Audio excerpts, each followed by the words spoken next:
السلام عليكم. النهارده جايبه لكم وصفه من الوصفات اللي بتظهر دايما في الصيف، وسهل جدا نقول عليها انها واحده من احلى الحلويات اللي ممكن تتعمل في الموسم ده، وهي الكنافه بالمانجا.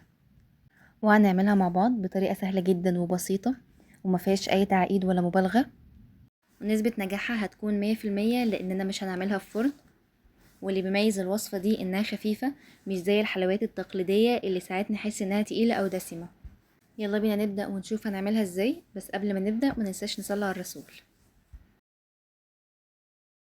اول حاجة هنحتاجها في وصفتنا النهاردة وهي الكنافة. انا هنا استخدمت نص كيلو كنافة، وبعد كده هنبدأ نقطعها قطع صغيرة. بس يفضل في المرحلة دي ان احنا نكون حاطينها في الفريزر من 5 ل6 ساعات كده، او ممكن تجيبوها من قبلها بيوم وتحطها في الفريزر، ده عشان تتكسر معانا بسهولة. او ممكن تحطوها في الكبة عشان تتفرم معاكم ناعم. وانا هنا كنت جايباها من قبلها بيوم وكنت حطاها في الفريزر. واول لما جمدت طلعتها من الفريزر وبدات اقطعها بايدي قطع صغيره كده لحد ما تبقى ناعمه. تاني حاجه هنعملها وهي تحمير الكنافه. في طاسه على النار هنحط فيها نص كوبايه من السمنه البلدي، وده حوالي 5 أو 6 معالق كبيره. وهنا ممكن تستخدموا اي نوع سمنه متوفر عندكم او اللي انتوا بتحبوه، بس يفضل انها تكون سمنه بلدي لانها هتدي للكنافه طعم وريحه حلو قوي. وهنستنى لما السمنه تسيح، وبعد كده هننزل عليها بالكنافه ونحمرها. هنفضل نقلب في الكنافة لحد ما كلها تاخد نفس اللون وهو اللون الذهبي. واهم حاجة عندي ان احنا بنفضل نقلبها على طول، ما بنسيبهاش لحظة واحدة، لان لو سبناها هنلاقي شوية اخدوا اللون الذهبي وشوية ما اخدوش، فالشكل النهائي معانا هيكون وحش. وانتوا هنا لو عايزين تقللوا الكمية فممكن تستخدموا ربع كيلو كنافة بس بدل النص كيلو. وهسيب لكم المقادير دي كاملة في صندوق الوصف. واول لما تبدأ تاخد اللون الذهبي بنبدأ نرفعها من على النار، وبعد ما بنرفعها من على النار بنفضل برضو نقلب فيها عشان لونها ما يغمقش معانا بسبب حرارة الطاسة. او ممكن تنقلوها في حاجة تانية، وبعد كده هنسيبها تبرد. واول لما الكنافة تبرد بنبدأ نحط عليها نص كوباية من الشربات البارد، او ممكن تحطوا عليها عسل. وناخد بالنا ان شربات الكنافة بيكون تقيل، وما حبيتش اللي انا اعمله معاكم عشان مدة الفيديو ما تطولش. بس لو حابين تعملوا الشربات فهتحطوا كوبايتين سكر وعليهم كوباية مية وعصرة ليمونة، وبنسيبها على النار لحد ما يغلوا. واول ما يغلوا بنسيبها 5 دقايق بعد الغليان. ودي كانت طريقة الشربات التقيل بتاعة الكنافة. وبعد ما حطيناه على الكنافة هنبدأ بقى نقلبه، وهنفضل نقلبهم لحد ما الكنافة والشربات يمتزجوا مع بعض. وبعد ما خلصنا خلاص من طبقة الكنافة هنبدأ بقى نحضر المانجا. هنغسلها كويس ونقشرها، وبعدين نقطعها مكعبات صغيرة. تعالوا بقى مع بعض نحضر اخر طبقة معانا وهي طبقة الكريمة. في بولة هنحط فيها كوبايتين من الكريم شانتيه الغير محلى اللي هو مفيهوش سكر، وده حوالي 200 جرام، وعليهم نص كوباية سكر. وانا هنا استخدمت السكر الخشن.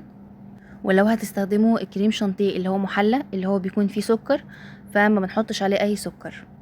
وهنحط عليهم كوبايتين ونص من الحليب، او ممكن تحطوا مية متلجة. وبعد كده هنضربهم بالهاند ميكسر او المضرب الكهربائي. واول لما قوامها يبقى كريمي هنبدأ ننزل عليها بنص كوباية من بيوريه المانجا. وبيوريه المانجا ده عبارة عن مانجاية فرمناها في الكبة من غير مية. وهنرجع تاني نضربهم بالمضرب لحد ما يبقى قوامهم كريمي وتقيل. واول لما يكون قوامهم تقيل يبقى كده معانا طبقة الكريمة بقت جاهزة. يعني هنا لما رفعتها ما نزلتش. هنبدأ بقى نحط الكريمة في كيس حلواني، وهنبدأ نفرده في الصينية، او ممكن تحطوها في كبات او كيسات او اي حاجة متوفرة عندكم. وبعد كده هنساوي طبقة الكريمة عندي بالسباتولا. وانا هنا بحب ان انا اخلي الكريمة هي تكون اول طبقة معايا عشان تخلي باقي الطبقات عندي متماسكة، وكمان هتخلي الكنافة طرية.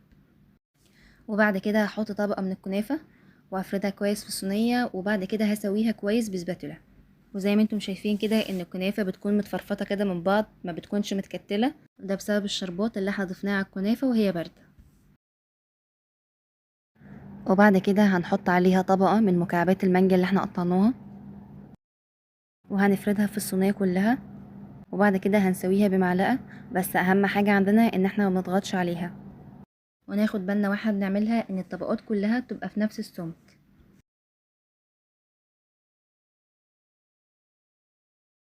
وبعد كده هنحط طبقة كنافة على المانجا، وهنوزعها كويس في الصينية، وهنفردها بعد كده بالسباتولا. وحقيقي دي من احلى الطرق اللي ممكن تعملوا بيها الكنافة، لانها ما بتاخدش سمنة كتير، وبتبقى خفيفة جدا في الاكل، فمهما تاكلوا منها ما بتشبعوش منها. وكمان من الطرق السهلة اللي ما بتحتاجش فرن، فبالتالي بتكون نسبة نجاحها 100%. وهنيجي لاخر طبقة معانا وهي طبقة الكريمة. حطيت الكريمة في كيس حلواني، وبدأت افردها في الصينية كلها، وبعد كده هنسويها بسباتولا.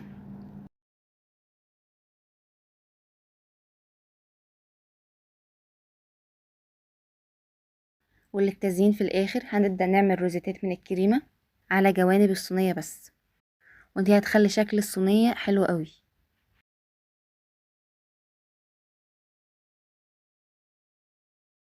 وبعد كده هنحط مكعبات المانجا اللي احنا عملناها في النص، وهنحط على المانجا جيلي تلميع بارد، لان ده بيحافظ على لون المانجا الطبيعي، وكمان ما بيخليهاش تسود، وده لو هتقعد معاكي لتاني يوم.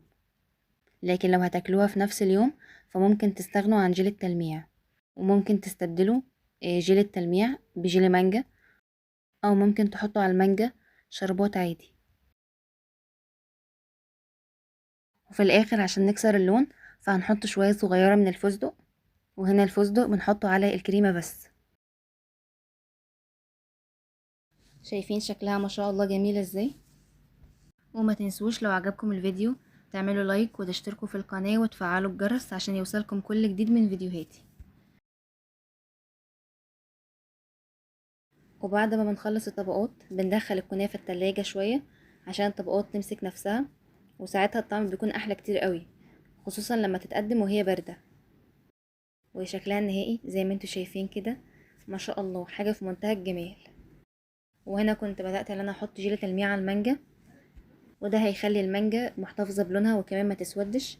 فلو انتوا هتاكلوها في نفس اليوم فممكن تستغنوا عن الخطوة دي، وممكن بقى تحطوها في كيسات او كبات او اي حاجة متوفرة عندكم. انا كان عندي هنا الكيسات، فبدأت احط فيها طبقات الكريمة مع طبقات الكنافة مع طبقة المانجا بنفس الطريقة اللي احنا عملنا بيها الصينية.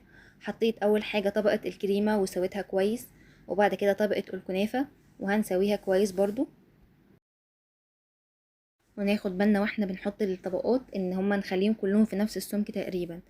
وبعد كده هنحط طبقة المانجا وهنسويها برضو كويس. وكمان ناخد بالنا ان المانجا ما ينفعش ان هي تكون ناشفة، ولازم كمان تكون مسكرة عشان بعد كده يبقى طعمها حلو في الكنافة. وبعدين هنحط طبقة كنافة على المانجا وهنسويها بقى بالمعلقة كده كويس.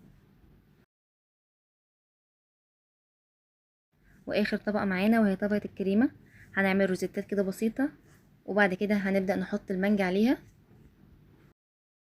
وزي ما شفتوا مفيش حاجة صعبة خالص، بس كل خطوة بيكون ليها وقتها وتفاصيلها، ولو مشيتي على الطريقة دي الكنافة بالمانجا هتطلع معاكي ناجحة من أول مرة. جربوها، وحقيقي هتلاقوها من أكتر الحلويات اللي هتحبوها في الصيف. وبكده هنكون خلصنا وصفتنا للنهاردة، وهي الكنافة بالمانجا. وحقيقي دي من أسهل الطرق اللي ممكن تجربوها، ولأنها كمان برضو ما بتكونش محتاجة فرن. وكمان الكنافة بالمانجا من الحلويات اللي هي شكلها يوحي انها معقدة، بس الحقيقة انها وصفة بسيطة جدا لو خدتي بالك بس من ترتيب الطبقات، وكمان لو عرفتي تظبطي كل طبقة هتطلع معاكي زي الجاهزة بالظبط، ويمكن احلى كمان. وكمان يمكن تكون خطوات الكنافة بالمانجا فيها شوية تفاصيل، بس صدقوني لما تشتغلي فيها بايدك وتحضريها على هدوء كده هتلاقيها اسهل مما كنتي متخيلة. كمان اللي بيميز الوصفة دي بالذات انها خفيفة ومنعشة كده، مش زي الحلويات التقليدية اللي ساعات نحس انها تقيلة او دسمة. ويا رب تكون الوصفة عجبتكم وتكون التجربة كانت سهلة وبسيطة. وما تنسوش تعملوا لي لايك وتشتركوا في القناة وتفعلوا الجرس عشان يوصلكم كل جديد من فيديوهاتي.